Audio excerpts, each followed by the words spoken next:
Ouais, toi, ta vision là-dessus, du coup, ça serait quoi? Est-ce que pour toi, l'arrivée justement de ces institutionnels, pour toi, sur le long terme, c'est plus quelque chose de positif pour l'adoption crypto, pour le prix éventuellement, et cetera? Ou est-ce que tu le vois plutôt d'un mauvais œil? Mais à court terme, après, d'après ce que j'ai pu voir, ça sera amené très sûrement mon opinion à changer dans le futur. À très court terme, s'il y a toutes ces firmes-là, en supposant qu'ils n'ont pas déjà acheté, parce que ça, c'est encore une grosse inconnue, est-ce qu'ils sont passés avant ou pas, est-ce qu'ils ont intérêt à faire dumper le prix, s'ils doivent faire un ETF spot, donc ils sont obligés de l'acheter pour partie l'actif sous-jacent pour pouvoir backer leur ETF, donc il faudra qu'ils achètent l'actif, donc il y aura un mouvement de prix plutôt positif. Par contre, moi je me dis qu'ils n'ont pas envie de cadrer le marché, enfin de récupérer quelque chose sur lequel ils n'étaient pas du tout présents ou alors pas ouvertement comme ça pourrait être le cas dans le futur. Est-ce qu'ils n'ont pas envie de voilà d'arriver de sortir par la régulation tous les acteurs traditionnels avec les parts de marché, avec Binance qui arrête pas de perdre des parts de marché en faisant procès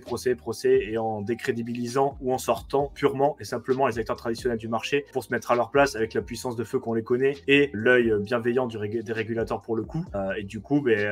annihiler un peu alors pas la crypto en général mais les possibilités pour les investisseurs traditionnels d'avoir des rendements tels qu'on a pu les connaître par le passé, de 1, et de 2, un peu tout ce qui est autour de la crypto, la décentralisation, la privacité en ligne, tout ça, c'est pas des choses qui,